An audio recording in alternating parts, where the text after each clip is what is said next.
What happens when you put a group of young, conventionally attractive strangers in a villa, take away their phones, and tell them to fall in love on camera?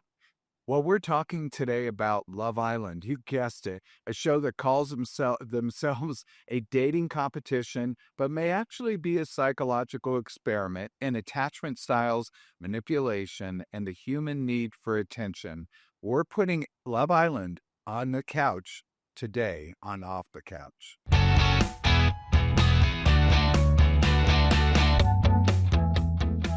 And welcome to Off the Couch with Dr. Greg, because growth doesn't happen lying down. I'm Dr. Greg Case on Psychologist, here with producer Bryan Gomez. Happy Tuesday, you guys. Today, Bryan did a yeoman's job setting up for the show, so thank you, Bryan. I think it's been a tough one. And I did a yeoman's job by watching Love Island USA Season 7. Bryan, I called you and I said to you, I'm watching Love Island USA. And what was my comment right after I said that? About how many episodes there were? No, no. I wasn't lamenting that quite yet. About how brainless it was? Yes, well, I said that my brain hurts. Oh, yeah. It's like brain rot. It's like nothing, like there's no brain cells really activating when you're watching it, I would say. So basically, Love Island is bikinis and breakups. And we're going to try to look at attachment styles, emotional manipulation, good old fashioned trauma bonding. We'll try to look at some of those things. But I really came up with a different thesis during this show. Let's just talk about Love Island. Love Island's basically hot people trapped in a villa pretending to look for love while actually competing for Instagram followers and a $100,000 cash prize. Cameras catch every flirty glance, awkward kiss, and emotional breakdown as they swap partners like a middle school dance. And it's part dating show, part reality TV soap opera, part social experiment. And if the experiment was what happens when you remove books, phones, and critical thinking for 6 weeks. Actually, I did think it was a lot like a certain social experiment that I participated in at UCLA, because there's a model that's taught worldwide out of England called Tavistock. And in Tavistock, you meet together for a week or a predetermined amount of time, and you go through all of these. You just come in as an individual, and they give you tasks, and the tasks are to get into groups, pods and then to move through the organization in certain ways, and how the groups form and how people come together, how people kick other people out. It all followed this model. So this is not a new model in many ways, except the Tavistock is built around psychological growth, and this is built around drama for rating. So it was a little bit different how they handle things here at the Love Island Villa. And in my particular thing, no one fell in love. But I can give some insight. Both, the other weird thing is I was on a reality TV show on Bravo, and this was not Bravo, this is Peacock, but it really was run. These were all the Bravo people running. I saw their signatures everywhere on this show.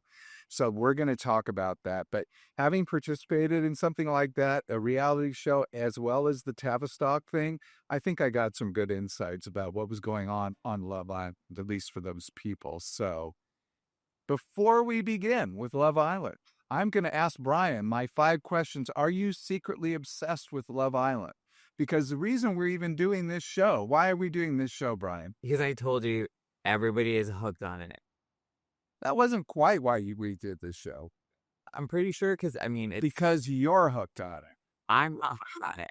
I'm watching it because everybody's watching it. And if I don't watch it, then it's like, oh, I'm like, literally at the dog park, everywhere I go, it's like that. Conversations are about Love Island. You came to me with outrage at the beginning about certain characters and about what was going on, so I basically had to watch it to understand what you were talking about. Because it's what everybody in America is watching and talking about. Like, it's crazy how it took off. I don't think, I didn't watch, this is the only season I've ever watched of this show. Yeah.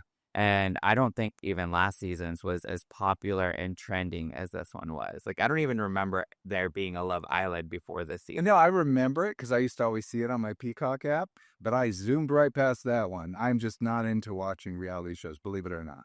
I mean, even at my gym, outside the gym where your haircut place, there's a huge billboard of Love Island right there. Oh, I'll have to look. So I've never noticed. So Brian, I'm going to give you a quiz, 5-question quiz. Yes or no? Are you secretly obsessed with Love Island? Okay. Don't look at the questions. No, I'm like thinking, I'm like secretly obsessed with not being out of the loop. Answer as truthful as possible. I want you to answer truthfully. Do you care more about the Islanders' relationships than your own friends' love lives? Would you rather watch those than your own friends' love lives? Well, my friends' love lives aren't as exciting right now. Or some of them, they're. So that's a yes. Oh, yeah. Okay. Yeah, well, yes. Have you ever judged a real life couple by thinking something like they're giving major Casa Amor vibes, or they're like, so and so and so and so? They're like Bryan and Amaya. No, but there's a lot of terminology from the show that everybody's now using. Huda and Chris. Yeah. Oh, we do. Yeah, okay. We have been calling people who there is. Okay. Hey, Huda and Chris. Do you get anxious waiting for the next recoupling, even though you know it's fake drama? No, I do have a pet man. peeve that like they don't move fast enough. They like drag on a little. I'll give you. Yeah, it dragged on too much. Have you defended an Islander's bad behavior like they were your actual friend? Have you gone, well, I think, and defended their behavior? No, not their bad behavior. If anything, I've defended the good behavior. Have you thought I could win Love Island while sitting alone in sweatpants? Honestly, I thought about it and I don't think I could. So that's 3. I didn't say I thought I could win. I thought about if I could play. Brian, you're flirting with obsession.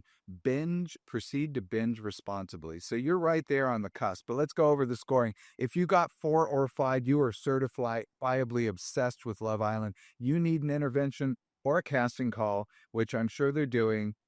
Go to any casting website. All they're probably looking for is hot people with minimal IQs. I mean, I don't know. What? I do have a big. Did I say that? Oh no. We'll talk about why. The guys were just like not really that hot at all on this show. Honestly, A couple of them were handsome. like handsome, like man. Who's that first guy that got kicked off? Jermaine? Jeremiah? Jeremiah? Yeah. The one that was with Huda. Yeah, he was actually a good looking guy. Yeah, good looking, but there's none that are like, oh my god, he's so hot. Where compared to the girls, they were all stunning, beautiful girls. Yes. Once you cut through the Botox on a lot of them, there were some really good ones. Okay, so number 2, you're flirting with obsession. Proceed to binge responsibly. That's you. And if you only 0 to 1, if that's a 2 to 3 answer, you're flirting with obsession. So if you got only 2 or 3, you're in the middle. Binge responsibly. But if you're 0 to 1, you only answered one of those. You're safe for now. But watch one more episode and that could change. If you watch after the villa or beyond the villa, oh my god, yeah, you're probably lost. So why we watch Love Island? Why do we watch reality shows, Brian? I was trying to figure that one out because I understand how like dumb and like there's really no thought process behind it, But it's like I was trying to figure out why it took the nation like a storm pretty much with that. And there were so many episodes. I mean, how many did you try to cram into 1 or 2 days? A million billion. I mean, it was hard for me. Literally, my brain did hurt while I was watching it. I did not enjoy it. And so I will say I'm coming at this from such a different angle. One, because I know how this is done. And I couldn't help but think of, there's a cameraman, there's this, there's that, there's this, there's this going on. Oh, that's a bad edit. I actually thought things like that during this show, which kept me from getting involved in it. And that wasn't very nice. But then I was curious. They did some things impeccably well on this show. I thought it played like a music video. The first episode was like a big, long music video that just beautifully was put together. The first hour was already pre-cut. I mean, it was a beautiful first episode. I'm like, okay, this is good. Their costumes, their outfits, they were all matched, and they got lots of colors. The set was all super high color. They were in Fiji. Beautiful. Beautiful surroundings. Everything was just visually stunning and audibly stunning, like the music, constant music underlay of popular songs. Oh yeah, they did a lot of I mean, stuff. they spent $1.50 on this. Yes, but did you hear some of them are just covers. They're not like the actual song that they're using. So they don't have to actually get. They still did a good job. I will say they did an excellent job. I was like, hats off to Love Island for this. This is the 7th episode, and it started in England. So the reality shows that come out of England are always a cut above. They just know how to do redound. And the girls' outfits were perfection every single day. That's what I kept thinking. I'm like, did they pack this? Did they have a stylist? Because you mean you see they have. Whose outfit was the best? I don't know if there's. I thought Huda won. Huda? She had some interesting outfits. She did. But I also look at like just overall, like the one that just Alondria, I thought she was stunning. Alondria was just stunning. Like so she physical beauty. Yeah. So I mean, what do you say? She just was what it was. I feel like she knew how to present herself the entire time. She did, and she actually knew how to present herself because I actually thought she was one of the original girls. The other original girl was Huda. Yeah, Huda, and there was a tall girl, but the original, the first was there. I'll think of her name. It's Shelley. I've heard with the CH. She, I thought, was visually quite beautiful, but she came off with a different energy. She didn't come off with runway model energy. It was more like Girl Next Door. She was the Marianne, and Alondria was the Ginger. Yeah. If you know that reference. So anyway, and God, and Ariana, the Maddox, yes, you don't know this reference, but she looked like Jerry Reichel. Jerry Reichel, just so you know, was the fake Jan, the new Jan Brady, when Eve Plum wouldn't participate in the Brady Bunch Variety Hour, and Jerry Reichel came out as the new Jan Brady, and it took America by storm. They were so upset that suddenly we have this pretty, very talented Jan Brady. We wanted our old dowdy Jan. And that's what Ariana Maddox gave total Jerry Reichel or new Jan Brady vibes. I'm like, she's pretty in that wholesome way.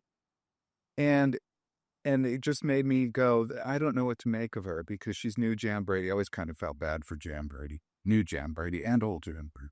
I think people really like her from like her story of like whatever reality TV show she was on before. She was on Vanderpump. Yeah, she was on Vanderpump Rules. I think she came later. I don't remember if she was in the original cast though.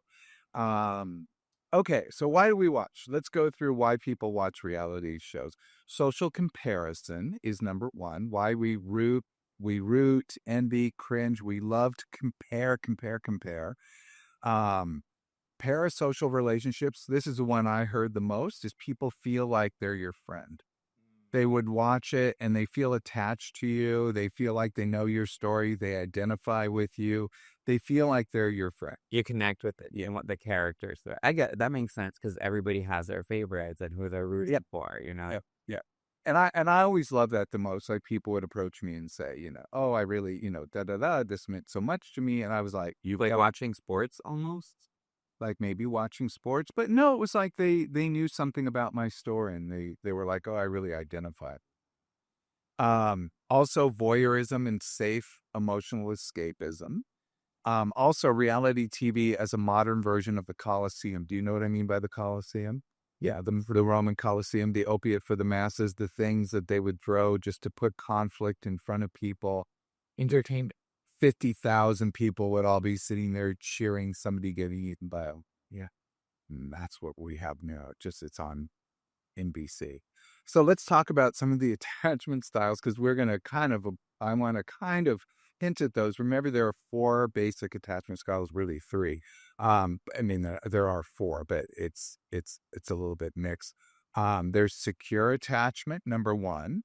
Which is, everything's good. We're like 2 pillars standing together.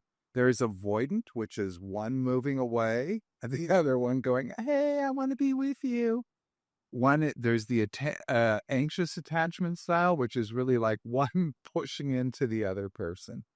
And there's the fearful avoidant. That's the disorganized attachment style. That's the push me, pull you relationship. So you think that was Gouda and Jeremiah? Oh my! I want to talk about Huda and Jeremiah. Let's talk about Huda. I think was clocked very accurately at one point in the show. I think it went over everyone's head, but I was like, bingo, that is it. Okay, let's talk about. So that's basically it. So Bryan, who do you think is clingy on the show? Who's the anxious attachment person? Who's clingy? Oh, Huda for sure. You don't think so? I don't. Who's the anxious? I thought June Mile is. He's anxious. I think Huda's avoidant. Really? And I thought it was the other way around. No. Who's the anxious attachment? Who's the anxious attachment with Huda and Chris? Oh, you don't know these characters. I'm sorry. There's no way to explain Huda except for that probably from the top of her hairline down to her top lip, it's all Botox, so nothing moves. She has inflated lips. What do they call them? Like the collagen lips. She has, lots of them do that. But yeah, most of them do, yeah. But she's just one of them. It's part of the look. She's a super long fake eyelashes. So when she talks, it's often like puppet, like a marionette. Yeah, I know. Isn't that bad? Well, they're just flexible. I know, but like I'm just realizing like how you're talking about her appearance, and I'm wondering how many other people are talking about her appearance. And how much that, like, damn. Because then you see people get off the shows and they change, they lose weight, they do all these things because they get so much backlash or critique. I could probably get backlash and critique from what I just said, and probably rightfully so. But the fact was, when it's on TV, it's distracting. Yeah. And I was distracted by it. And I understood she wants to look her best. And she kept saying over and over she was 24. And I'm like, I don't know about it. I mean, maybe, but the Botox made her look older because that look is generally on an older woman, not on a 24-year-old. Well, usually, but now the times are changing. That's true. You talked about... That was my big thing that I was always like looking at how the girls had to maintain themselves and suck it in, and no role or anything could be wrong because they get critiqued the most. You don't see anybody online talking shit about how sloppy the guys were, how they didn't have to wear any shoes, if anything. The girls had to stay in heels the entire time. I feel like there was like a few moments where you see them wear sandals or something, but it's rare, They played up the sexual elements of this show so hotly, but yet the contestants themselves never felt porny to be. Yeah. And so it was a weird juxtaposition to watch these people dressed so provocatively, sometimes in see-through outfits. Yeah. There was one part, I'm like, was that just a nip slip that I saw? I wouldn't doubt it. And yet I'm like, I couldn't believe it, but it's on streaming, so I guess it's okay. But it was kind of shocking to see this on TV, and yet you didn't feel like it was a sexual show at all. Even though they were doing sexual like challenges, it just never had that. They always made out during challenges. They continually made out. It never had that. They slept in the same beds, with each other. They all kinds of stuff to be sexual, and it never had that vibe. I never got there. Because you even saw that they hook up throughout the show while they're like asleep in bed or like in another room or anything, but you still don't. I guess that's a good thing because it would suck for the girls to get off the show and then also get backlash for that, for them seeming like sluts or something like that. So who do you think was the most secure attachment? That's a hard question for a reason. I'm going to give you this out and say, don't worry about it. Because I thought it was Shelly and Ace. There's like, they have some secureness there, but they had a genuine attraction. Yeah. And that was proven. Shelly and Ace are two characters that met in a bar. Like, they were two of the original characters. When they walked up and saw each other at the very first episode, they said, hey, You again? We met at a bar in New York, even though we're from two different places. They met at a bar in New York. And there was speculation that they maybe had been dating before the show and that they were just like, oh, we're going to go on the show like this and try to like win this show, you know? There was speculation. There was always little like, Conspiracy theory in the Love Island because world. they knew each other before. So, like, you know, even when the parents came to like visit them, I wanted to be like, oh, I hope like his siblings are like, hey, shut like they knew part. You So saw let's they get did it. Brian, we forgot to give the concept of the show. So basically, these are people that come, they're all singles. They come to this island to be in a relationship. You said that they're 50, they're how many editors? I think there's 30 editors and 20 producers. 20 producers, 30 editors. Let me just say that the editors do the yeomans, they do the massive heavy lifting on a reality show. They're the ones that basically craft the show. So what the editors do is everything. Now the producers probably would disagree with me on that because the producers are the ones who orchestrate the show. They're the orchestra leader. The editors are the musical instruments that are producing sound. But I don't know. I just have respect for the editors. I think they can make or break everything. The producers, they're up there, orchestrating. 30 or 20 producers on this, it's a massive amount. But so they had people standing over the editors going, do this, do that. Different editors do different things. And they have editors on the ground in Fiji saying, do this, do this. And they're setting things up, getting things together. Everything you saw on the show was just perfect all the time. Believe me, there was such a crew behind the scenes constantly doing things. Plus, did you notice that the lighting was beautiful at night? Perfect. Oh, yeah. In the daytime, it could be a little muddied, but at night, lighting was perfection. Do you know how bright those lights must have been?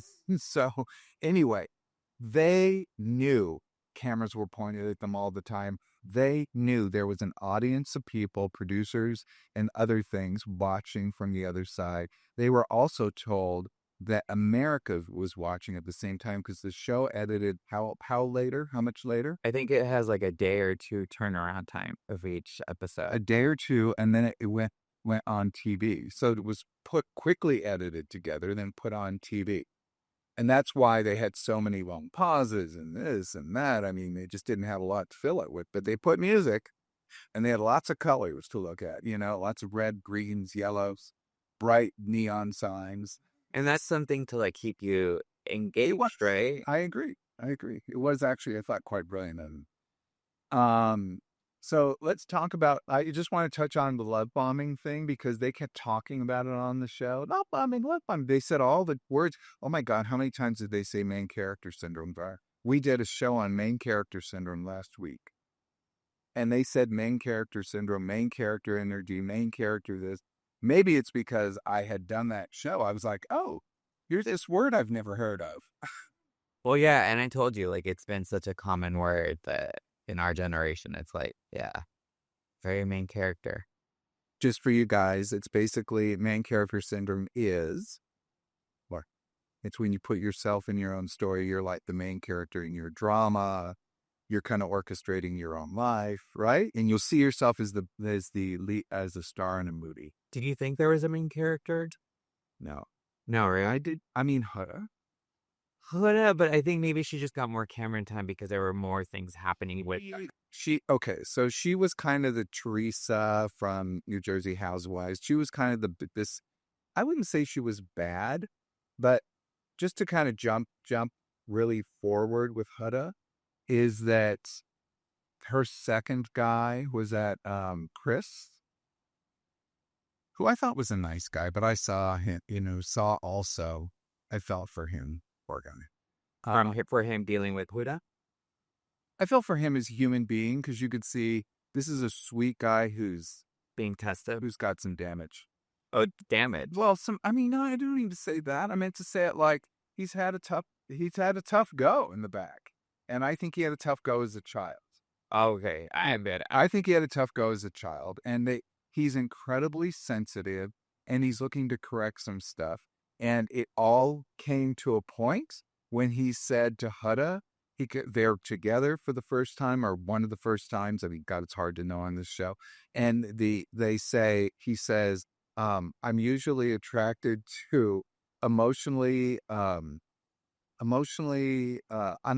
damaged women or emotionally, I'm not landing on the right word. It's like out of control women. God, I can't remember what exactly. Very emotionally emotional. No, like there's a lot of emotional volatility and there's a lot of probably emotional reasoning. If he's dealing with women, he likes women who are more high drawn. And he goes, I don't see that in you with her at that moment. And I'm like, oh, he does. His radar picked that up because I see him as clingy and he wants someone, and she acts aloof and cool to be avoidant, but I think in general, she didn't want a relationship. She had a kid at home. She goes into that show 6 weeks, probably 2 months. They're probably there 2 months. So then what was all the left crazy a kid for? at home. And left a kid at home. I know then, but what was all the crazy? She wanted to win, or she wanted to get famous. I don't think she was disabused of those things because she had a kid at home. No, but I'm like saying like she she fell in love with that guy Jeremiah instantly and was like acting crazy. But you don't think He went in on her. He love bombed her. Well, yeah. I think that was. And she went along with it and became kind of crazy. Even you saw it when the love got seduced way back because he got seduced. But you don't think she would kind of lose her shit a little when love bombs would come in and like they'd be interested in Jeremiah? She'd instantly hate the girl. I mean, she'd be like, "What the fuck? Like, why is she kissing him?" And it's like that's part of the whole. Let me say this in a more clinical way. When a narcissist who tends to love bomb meets up with someone with borderline personality who has emotional volatility as part of their emotional makeup, there's usually sparks. And the narcissist love bombing feeds into the insecurity of the person who has borderline personality, and that the person with borderline personality is constantly afraid of abandonment. And so they think, oh my God, here's the person that will never leave me. So they become attached. The narcissist then, as they do, get bored and moves on a little bit, pulls back, suddenly becomes a little bit more detached. And then the person with the more emotional volatility goes, hey, wait, because they're hooked, but also that they're being tested themselves because inside they believe that they're being abandoned. Even if they're just like the guy's going off into the, God knows, the steam room or the this with somebody else or the love hutch. I can't remember all the terms for all these things. I'm going to soul ties. I'm like, soul ties, what's that? It's where you sit and talk. It's like I couldn't keep track of all the rude places that they were in. That's a cool way you like laid it out because I don't know if people would have thought he was like a narcissist or anything like that. Because you do see the love bombing. I think he was a nice narcissist. I mean, I think there were no extremes on this show. Yeah. I wouldn't have clocked any of these people as someone who was extreme. In fact, I thought, based on the way that they were presented to me, like on TV, and that's really the only way because we don't know what they're really like. Based on the way they were presented, they really did seem like a group of fairly okay people, probably, fairly nice, stable people who maybe had their own challenges, but were there to play a game. Yeah. So, yeah. I didn't have negative opinions toward anyone, honestly. Ace, I did a little bit because I thought Ace was a little smarmy, but what do you mean? Well, I mean, he was a little bit sleaze factor, a little bit, flirting with everyone, and all this. Actually, the best joke was about Ace. Got his height? Yeah. Oh, wasn't that terrible? Do you remember this joke?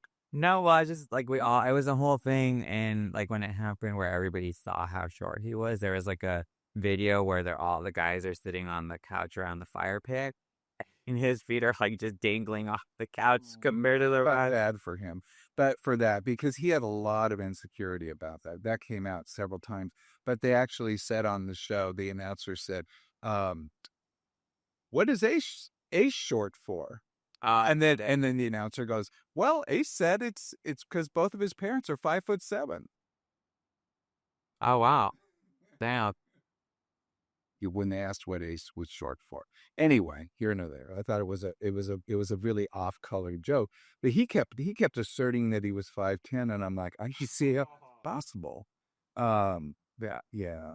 So I mean, it's funny how people kept putting out the narrative that they wanted to be heard by America. Oh, Like I'm 24, I'm 5'10", and it kind of made me feel bad. And I thought this is kind of the difficulty of reality TV.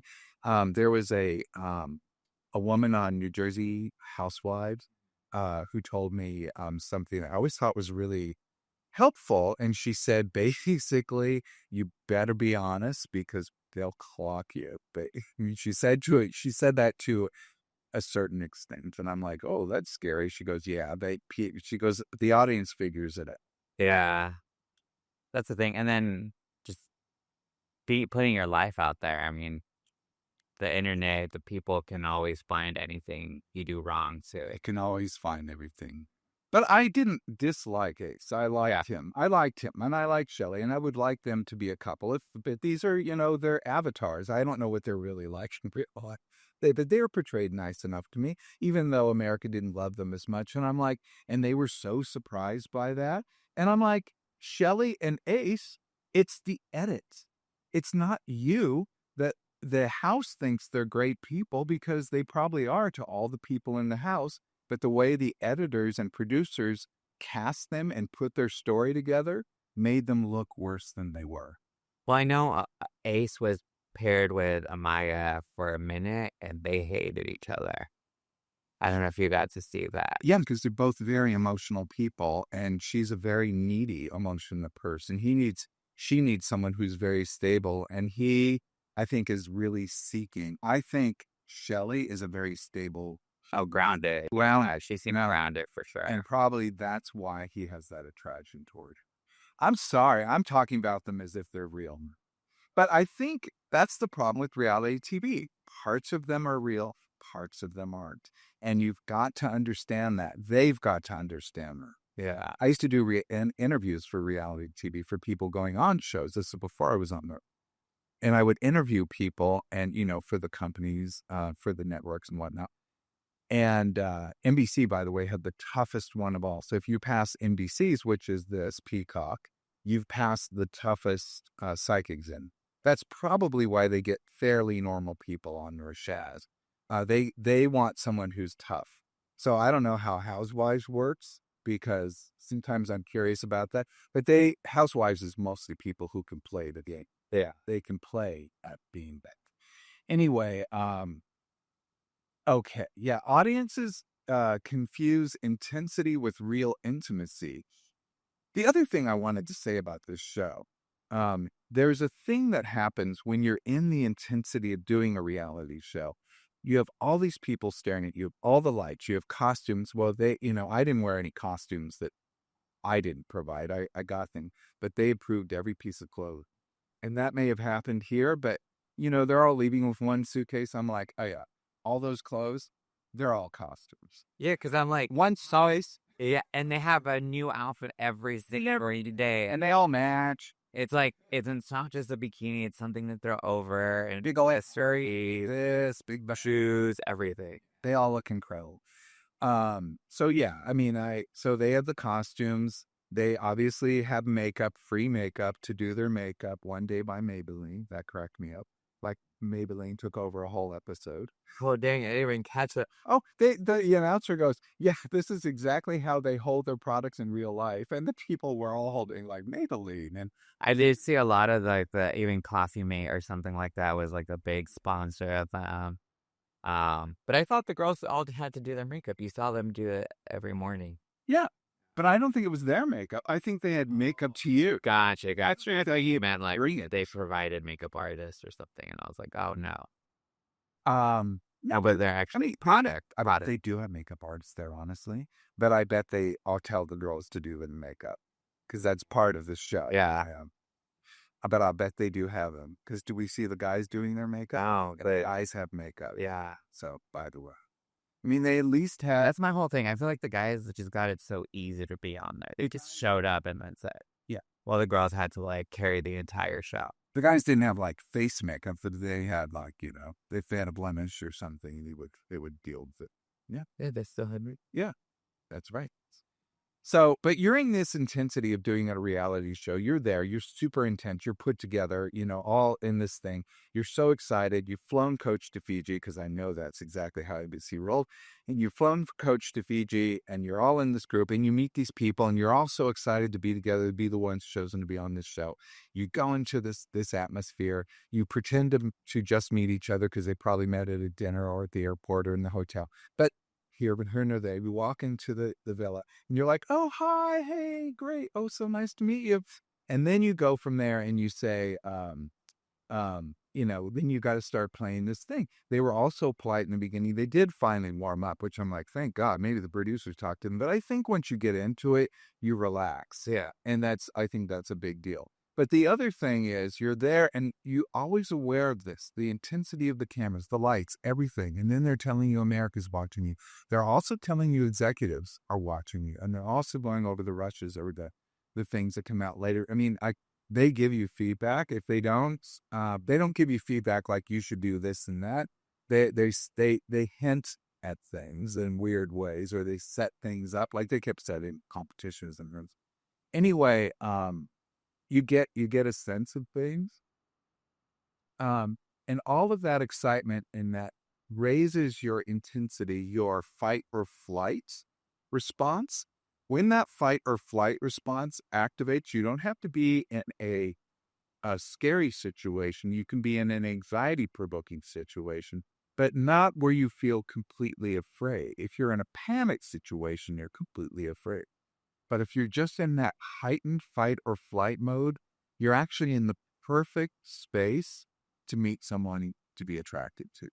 Oh, And this is really an interesting thing because this is often when it's gone very wrong is where trauma bonding comes in. So when we have something really intense that we experience with Sandberg, maybe in true trauma bonding, it's because they did to us. And we want to correct it and go back for more. The very person who's soothing me is the very person who's hurt me. So that's probably the more traditional understanding of trauma bonding. But I think also when people experience a traumatic incident together, they also are bonded together. So I do believe it when they say, and I'm sure they do think and will stay in touch, that people are like, I've made friends for the rest of my life. That may not happen, but I'm sure they feel that way because they feel very bonded together. Like, hey, we're in this stoop together.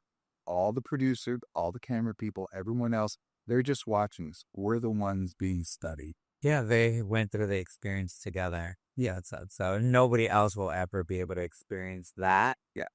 With them the way they did. Right. Yeah. So it's like a genuine, like one of a kind connection between the group, right? Yes. So who do you think on the show was kind of trauma bonded together? They were forced to be together.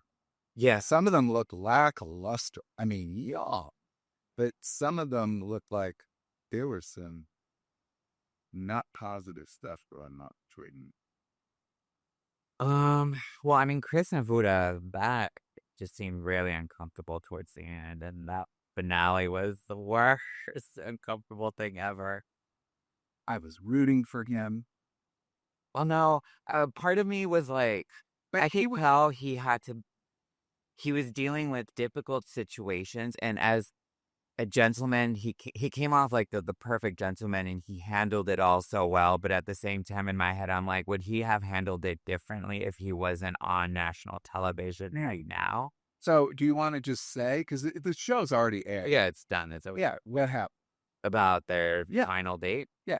Well, they go on like I think it's the last four couples, and they all go on like a specific date, and Huda and Chris go to like this romantic dinner on like this floating like dance floor platform. Yeah, and he has to carry her onto the platform because he has to walk through the water to get there, and they're having this awkward because they're not in the great space to begin with.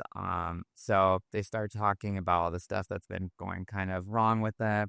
And she ends up kind of telling him, well, he kind of is like telling her to tell him that she doesn't like him in that way. I don't know if you noticed that. No, I got that she doesn't like him. She never seemed sincere to me, especially with him. I felt like there was moments that they seemed She to, played it.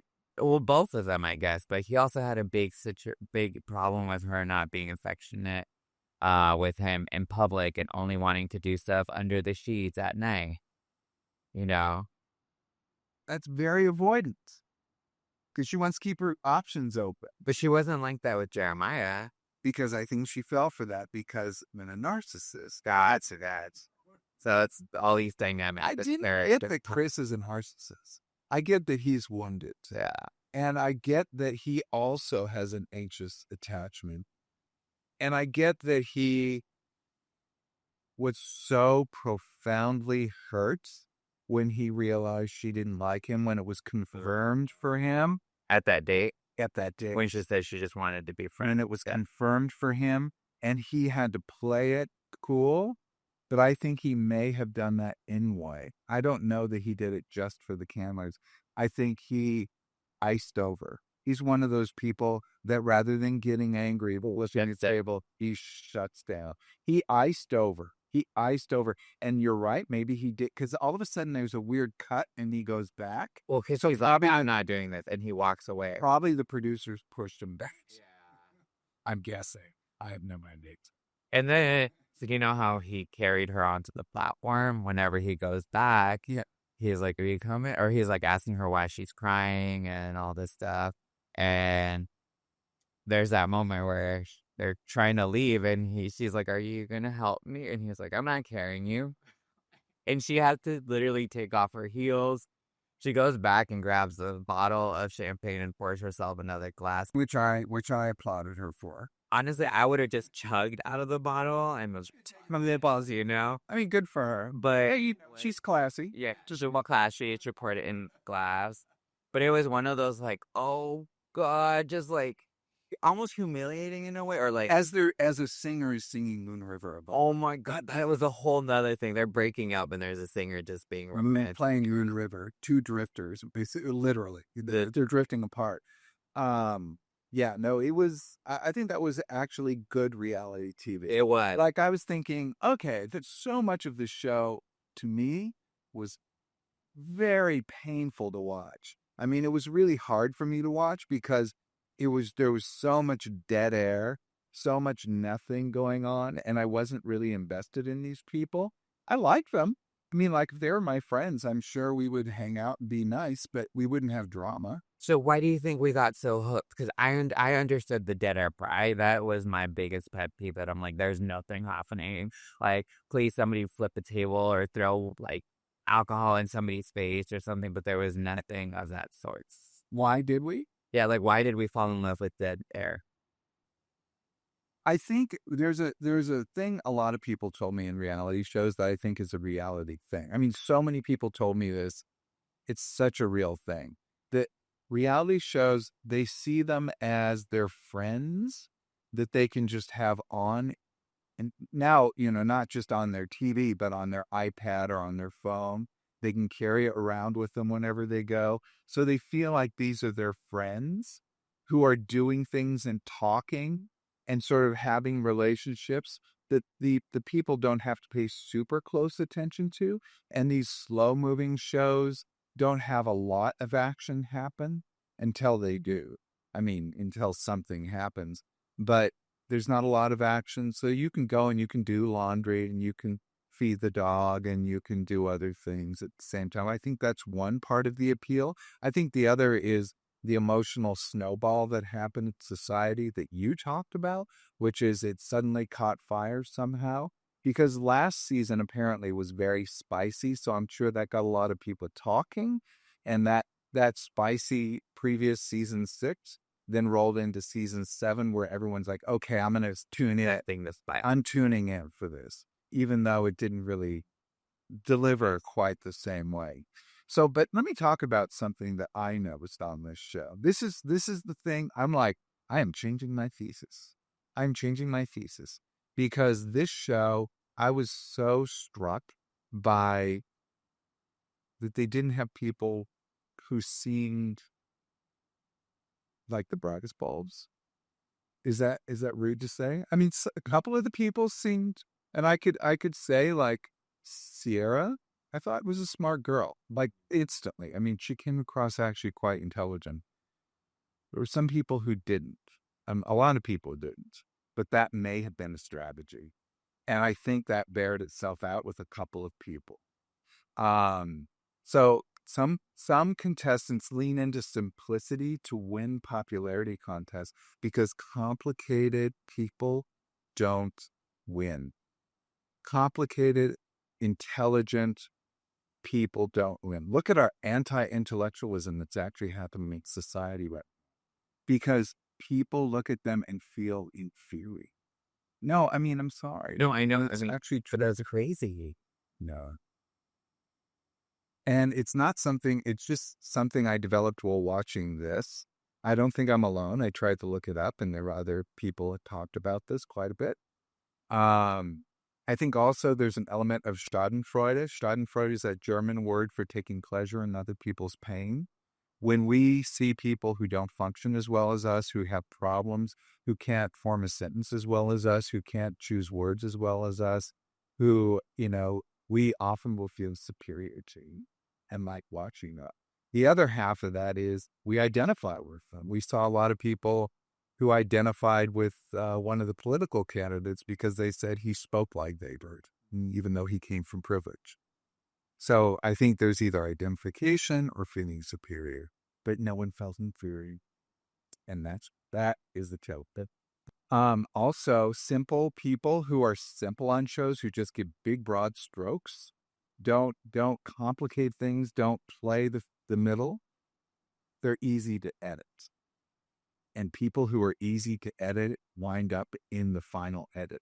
Those are the people who get screen time. That's reality. People who they can orchestrate their whole show, but if they're easy to edit, the producers love them, the editors love them. They give them screen time and they become a star. Yeah, because editing is a big factor into, I think, all reality TV show. The editing is the way they make the story be fed to you in that sense. Yes. Because it could be one thing, and just because the way they edit it, it will make it look completely different. Yes, I've told the story many times, but on my show, my sister was in a scene with me. We, a certain amount of events played out that night.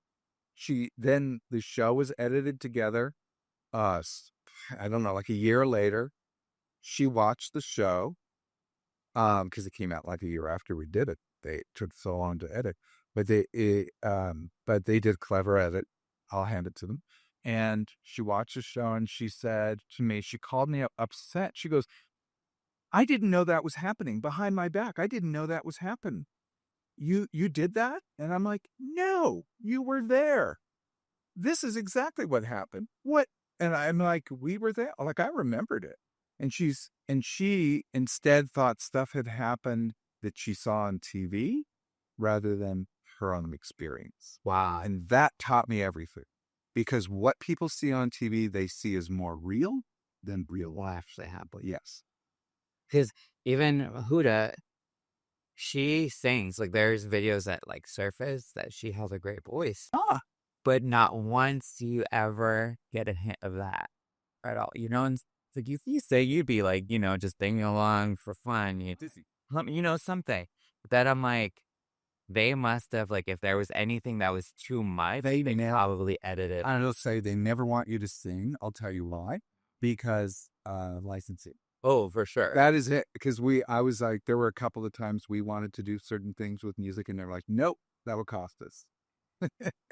So, okay. Also, the final one is likability bias. People equate simplicity with sincerity.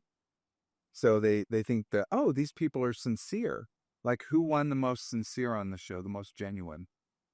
Amaya. Maya, yeah. But who did the Islanders give it to? Was it Shelley? No, Orlando. Orlandria. Oh, yeah. So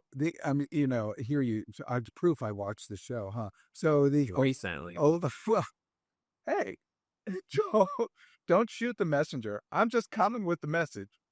But I did watch it recently. I wouldn't have watched this on my own, and I wouldn't have stuck with it on my own either. It was really it was a hard stick, and I think these shows are made for different people. This one wasn't made for me. I don't have some of the taste of America, and that's a little bit of a disappointment. But people equate simplicity with sincerity. They think they're being more sincere, and the people in the villa, they all voted for Olandria, who's that statuesque, beautiful black girl, stunning, and she plays dumb in the beginning, but you realize that she goes on. She's no dummy. No, the entire she even till the end. No dummy. You're like, oh, you are a little bit more conniving than I ever suspected. Yeah, because Plays it very well. for a long time she didn't have like a real guy that she was coupled with, and she was still around. She stayed around single for the longest time, I feel like. Yeah, Or to most of this. she did everything well. Yeah, I mean, whenever she was in danger, she would like make sure Nick was always around, and they were trying to become a couple, you know? And she ended up winning second place because she knew how to play this game. She was a smart. But people gave it to her. They were like, So would never. He was a smart cookie too, but I also thought he was smart from the beginning. yeah. So I wasn't surprised by that. She surprised me because she really played it very well. I thought, wow, hats off to her. Even when there was like conflict or something, you could tell she would just poise herself she knew exactly how to like carry herself. But the Islanders liked her because of either in person she was playing them, or in person they saw a different person, which could be.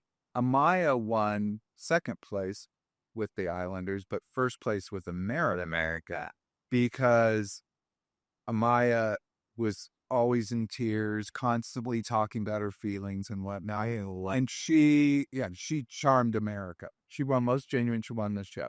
But but Alandria to America was like fifth down. I mean, she was not seen as sincere because I guess maybe America, that was at least edited, that she had a little bit more different views.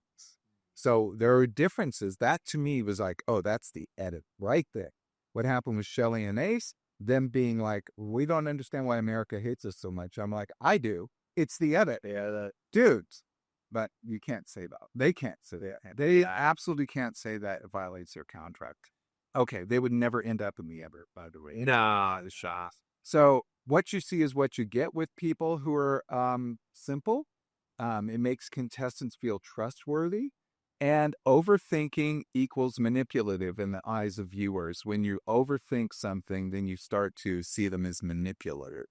So when you have to overthink, you're like, why are they doing that? Instead, you just want to accept it for what it is. More reasons to play dumb. I'll just go through these quickly. How much time do we have, Tommy? Oh my God, that's not enough time. So let me keep going. More reasons to play dumb. Cognitive load in reality TV. Complex people are harder to edit. I already said that. And the comfort factors. Viewers are emotionally exhausted. Simple characters don't challenge them. They like the golden retriever boyfriend. That's what they want. So 3 takeaways from this show. I'm going to give you 3 takeaways. Intensity equals intimate, does not equal intimacy. What you saw on the show was an attempt at intensity. I don't think it always even rose there.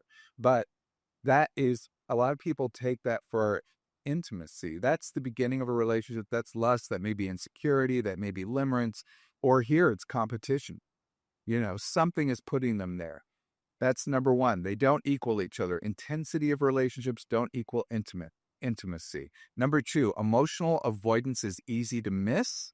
I would call that, like with Huda, I think she was emotionally avoidant. I clocked it, but I think that'd be hard to pick up because you just think she's being cool because she knew how to play too. She was no dummy. I thought she's no dummy, but she's also got some scars. She's got some stuff. But all the people that played cool, that's what I think you had that view of a few characters on there, that they were just playing it cool. And number 3, who you pick reflects your attachment style. So it mirrors real life. So playing out their own attachment patterns. I think we probably did see, or at least we saw the edit portrayed that. Why being boring is actually the secure relationship. You know who that was for me in this show? Oh, TJ. And Iris? Yeah, boring. Yeah. Even she, I thought, had a little more spice. But I thought, when I saw him, I'm like, he doesn't belong here. He seems like a well-adjusted, sweet, nice guy. Did you get that from? He was just boring. He was flaring because he was a nice guy. He wouldn't make it in the edit well, but he wasn't doing anything. because there was nothing to do. Like, he didn't play. Yeah, he didn't play, so he should have never been on the show. Bella, the very first girl that got kicked off, she didn't play. Yeah. She's like, here, kiss my cheek. She wanted to be all conservative. She wanted to be. Until the end, and then she gets kicked off. And then you're like, oh, And then they're like, oh, we'll keep. too late now. Okay. So, Bryan, quick take. We're going to do these quickly. Who's your favorite Islander of the season? Amaya Papaya. Oh, yeah, I love her. Oh, yeah, she's great. I loved her the minute I saw her, but the minute they introduced her, I actually liked her. And I told you I didn't from the when she first got there. And because Huda was the one that was like pissed off because I think Amaya was interested in Jeremiah when she first got into the house. And because I got clouded through Huda's eyes too. I was like, oh, I don't like this girl. She's too much. And then slowly it just started being like, oh, wait, I do like her. I thought she was a sweetie. Who drove you insane? Huda did drive me insane sometimes too. Girl, me, because you can tell. I keep talking about her, but she's the Teresa from New Jersey Housewives. She's the one that drives you insane, but you end up talking about her the most. So she actually gets the deals. That's why I was like, she's gonna get a cook. Yeah, they couldn't kick her off. They couldn't get rid of her because without her, there'd be no crazy or drama. Was there anyone there actually for love? Oh, honestly, I feel like Amaya has like that pure. She's just like pureness and is there. May have been that. Yeah, that may have been true actually. Do you think any of these couples will last outside the villa? I'm honestly hoping that Bryan doesn't mess it up and like is truly wanting to explore, like keep stuff with Amaya. But honestly, Amaya is really beautiful that she's kind of out of his league. She's really beautiful. He kept saying over and over, he's tall, dark, and handsome. And I'm like, dude, stop saying that. It makes you very unattractive. I'm like, people that are tall, dark, and handsome never say that themselves. I just love that they kept coming up with their own narratives about themselves. Someone must have told them, say these things, or I don't know, but they kept like repeating narratives about themselves. So maybe a producer said, you are, and it sort of sunk in. Their own narcissism took over. Okay, who is the most emotionally intelligent person in the villain? Oh, I would want to say Shelly, because even when Huda was trying to have a conversation with her about why she would like, because Huda made her really upset on one of the challengers. Yeah. Shelly was like, I just don't want to talk right now. Like, we can talk another time, another day, but I don't. And it's smart because that's when you do snap, when you say shit you don't want to say or mean, later on. So for me, I thought she regulated herself well. Yeah, I agree with that. Were there any trauma bonds? Oh, that's here. They're all trauma bonds. Yeah. Okay, who's playing dumb as a strategy? Who played dumb? Oh, Landria. I would say yeah. And emotionally healthy, I said TJ was my choice for that. Who is the most delusional? Delusional. Thought they were all that, but they weren't. Because I'll have to agree with you. Like, people are like, these are insanely attractive people. I'm like, they are mostly attractive people. No, I mean, yeah. Not even for me. The Charlie, the boy, the British guy or something. I don't know if you saw him. The first one. The first bombshell. Yeah. He looked a little Frankenstein. What, is that bad for me? No, oh no. There was just nothing. I mean, his accent was probably like. This is bad for a psychologist to be talking, but you go on a reality show, people make fun of you. I mean, and that's just reality. And you have to welcome it. I was made fun of on Talk Soup. They made fun of me. They went over a scene with me and made fun of me. And you know what I was like? At first I was offended and I thought, how wonderful, I'm on Talk Soup. So that's okay. I mean, I put myself out there and I basically said, that's the edit. Like they're talking about what the show was, not what I. Yeah, for me, it's just casting, whoever's doing the casting, like, you can't have meh kinda guys with, like, beautiful, hot girls, like, they should have done better and had, like, real hot guys that, like, because a lot of girls are watching this. The girls in the gate, I think they're watching it. I think they've had trouble in the past because they accidentally cast gay men in the past, Oh, and that there's that, and I think also they've had people in the past who've offed themselves, who unalived or whatever the term is kids use these days themselves. There were 3 different people who did that after the show because they were treated so poorly by people on the street. So I think that we have to look critically at looks for. and I don't know if you noticed that the host, Ariana, would through the airing of the show, they would have to post things on, like, social media, like, "Hey, you guys have to chill out. These are normal, real people, and you can't keep, like, commenting on their stuff or, like, threatening them," like, because it was happening while the show was Yeah, airing. no, it's true. And who's most likely to ghost their partner in real life after the finale? Hoda. That's always the answer. I was scared for her that she would be one of the ones that, you know, after the show. Moving on. So But, I mean, the way you explained, I'm like, "Oh, okay, that makes sense." I think this is who she is. She's got emotional instability, but she is smart girl. Yeah, I think she's actually. I'm like, you're no dummy. I'm sorry. No, I wouldn't. And then you're not 24. So invite. Which Islanders felt stage or meal? I'll forget that. Okay. Well, you know what? If you guys have things, let's know. Who do you? What relationships do you felt real? What relationships do you felt staged? Reflect on your own attachment styles. Are you secure, anxious? Are you avoidant, or are you one of that disorganized type where it's all over the place, just a disorganized mess? Um, what kinds of patterns did you see? What did you see in this? That would be a good thing. And tell Bryan he, you know, he can get help. He can get help for his Love Island addiction. Oh, God. And we'll be talking when it comes to season 8 because I know that you'll be watching. Maybe I'll get on season 8. Maybe I'll actually watch it in the time.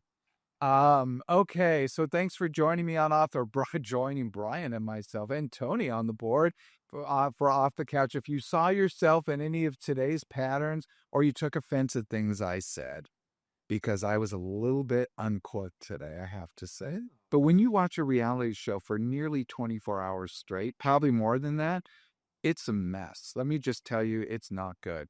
So take a breath. You're not broken. You're just human and swim on. Remember, insight's the first step, but action's what moves the needle. That's why we call it off the couch, because you got to get off the couch and do the actions. So whether it's breaking a pattern, reaching out to someone new, or simply being kinder to yourself, that's the real work you want to do. And if you want to share, if you enjoyed today's episode, please share it with a friend. Don't forget to rate, review, follow Off the Couch with Dr. Greg on Apple, Spotify, or wherever you listen. Links, there are actual studies I put around Hypercup. There were actual academic studies. I didn't even go into them. Actual academic studies about Love Island. I'm not kidding you. Like someone probably some graduate students, I'm telling you, it's graduate school stuff. I would do it. Student looked at this and published an article on Love Island, a couple of them. Go ahead and look at my youtube.com page /Dr. Greg. Also, I have a handout. I'm going to put on that handout. I've put it together, but I'll put the 5 obsession questions. I also have 10 questions to see if you would survive on Love Island.